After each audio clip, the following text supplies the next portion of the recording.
Hello.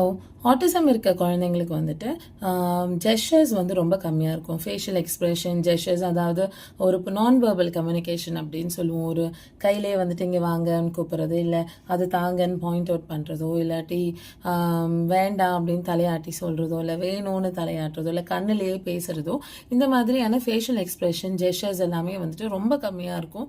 ரொம்ப ரொம்ப அஃபெக்டடாக இருக்கும். ஒரு 99.9% குழந்தைங்களுக்கும் இது இருக்காது. 1% குழந்தைங்களுக்கு இருக்கிறதும் பார்த்தீங்கன்னா வந்துட்டு ரொம்ப அவங்களுக்கு ரொம்ப தேவையான சாலிடாக ஒரு 4-5 எக்ஸ்பிரஷன் அவ்வளோதான் இருக்கும்.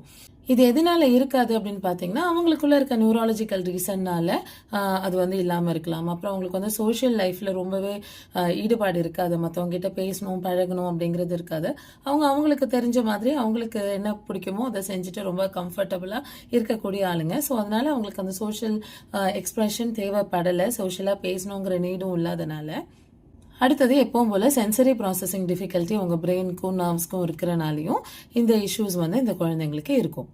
சரி, இதை எப்படி சரி பண்ணலாம்? அதாவது நம்ம ப்ராப்பராக ஓடி, ஸ்பீச் தெரப்பி, ரெமெடியல் ட்ரைனிங் இதெல்லாம் நம்ம ஒரு பக்கம் கொடுத்தாலும் கூட நம்ம வீட்டில் வந்து இதை சரி பண்ணுறதுக்கு என்ன பண்ண முடியும் அப்படின்னு பார்த்தீங்கன்னா, நீங்கள் ஏதாவது ஒரு ஆக்ஷன் வந்து உங்கள் குழந்தைக்கு, நீங்கள் உங்கள் குழந்தை முன்னாடி இங்கே வா தம்பி அப்படின்னு கூப்பிட்றீங்க அப்படின்னா, ரொம்ப எவிடெண்ட்டாக அதை பண்ணணும். தம்பி இங்கே வா அப்படின்னு ஒரு ஆக்ஷனாக இல்லாமல் ரொம்ப எவிடெண்ட்டாக கையை ஆட்டிட்டு தம்பி வா வா அப்படின்னு பண்ணணும். நம்ம ஒரு 100% பண்ணாதான் அவங்க ஒரு 1% நமக்கு திருப்பி ரெஸ்பாண்ட் பண்ணுவாங்க. அதை பார்த்து காப்பி பண்ண ஆரம்பிப்பாங்க. அதே மாதிரி இப்போ அந்த குழந்தை வந்து ஏதாவது உங்ககிட்ட கேட்குறாங்க, உங்கள் கையை பிடிச்சி இழுத்துட்டு போய் தான் கேட்குறாங்க அப்படின்னும் போது நீங்கள் வந்து அந்த பொருளை வந்துட்டு பாயிண்ட் அவுட் பண்ணதுக்கு நீங்கள் சொல்லி கொடுத்து செய்ய வைக்கலாம். ஸோ அந்த மாதிரி பண்ணும்போதும் அவங்களுக்கு வந்து அது நம்ம கையை காட்டணும், நம்ம பாயிண்ட் அவுட் பண்ணணும் அப்படிங்கிறது தெரியும். ரொம்ப எவிடென்ட், அதாவது ஒரு 1% 5 ரூபாய்க்கு நடிச்சா போதும் அப்படிங்கிற இடத்துல நம்ம 500 ரூபாய்க்கு நடிக்கணும் அப்படிங்கிற மாதிரி நம்ம தான் நம்மளோட ஆக்ஷன்ஸை ரொம்ப எவிடென்ட்டாக நிறைய காமிக்கும் போது அவங்க வந்து அந்த கரெக்டாக அந்த 5% இல்லை 10% அவங்களுக்கு எப்படி நமக்கு கொடுக்கணுமோ ஆக்ஷன்ஸை வந்து அவங்க காமிப்பாங்க. எல்லா ஆக்ஷன்ஸுமே ஸ்டார்டிங்கில் அது எப்படி பண்ணணும், எப்படி கையை நீட்டி கேட்கணும், இங்கே வான்னு எப்படி இது பண்ணணும், இல்லை அங்கே போங்க, இல்லை எனக்கு வேண்டான்னு தலை எப்படி ஆட்டணும், எல்லாத்தையுமே நம்ம தான் வந்து கண்டிப்பாக நம்ம தான் சொல்லிக் கொடுக்கணும். அவங்களா கற்றுப்பாங்க அப்படின்னு நம்ம எடுத்துக்கவே முடியாது. வேறொரு மெத்தட் இருக்குது. என்ன அப்படின்னா, சின்ன குழந்தைங்களுக்கு இந்த மெத்தடு ஒர்க் ஆகும். பெரியவங்களுக்கு எனக்கு தெரியல, பிகாஸ் நான் ரொம்ப அடல்ட் ஆட்டிசம் கிட்ஸோட நான் ஒர்க் பண்ணுறது கிடையாது. ஒரு 8 வயசுக்குள்ளே இருக்க குழந்தைங்களுக்கு இந்த மெத்தட் வந்து ரொம்பவே ஒர்க் ஆகும். என்ன பண்ணலாம் அப்படின்னா, உங்கள் குழந்தைய உங்கள் முன்னாடி உட்கார வச்சுக்கோங்க.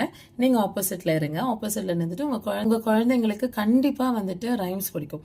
ஸோ எந்த ரைம்ஸ் பிடிக்குமோ, கோகோமெலன், வீல்ஸ் ஆன் த பஸ்ஸோ, இல்லை பிஐஎன்ஜிஓ, பிங்கோவோ, எந்த மாதிரியான ரைம்ஸாக இருந்தாலும் நீங்கள் என்ன பண்ணணும்னா, நீங்கள் அவங்களுக்கு முன்னாடி நின்றுக்கிட்டோ உட்காந்துக்கிட்டோ அந்த ஆக்ஷன்ஸை, வீல்ஸ் ஆன் த பஸ்னால் அந்த வீல்ஸ் ஆன் த பஸ்ஸோட ஆக்ஷன்ஸை, இல்லை பிங்கோனா பிங்கோட ஆக்ஷன்ஸை நீங்கள் ரொம்ப எவிடெண்ட்டாக எக்ஸ்போஸ் பண்ணுற மாதிரி பயங்கரமாக ஆக்ஷன்ஸோட அவங்க முன்னாடி அதை பாடிக்கிட்டே நீங்கள் ஆடணும். ஸோ அவங்க என்ன பண்ணுவாங்க அப்படின்னு பார்த்தீங்கன்னா, அதை பார்த்துட்டு உங்களோட சேர்ந்து அம்மா என்னமோ பண்ணுறாங்கல்ல அப்படின்னு அவங்க மேலே பார்த்துட்டு உங்களோட சேர்ந்து அதை வந்துட்டு அந்த ஆக்ஷன்ஸை காப்பி பண்ண பார்ப்பாங்க.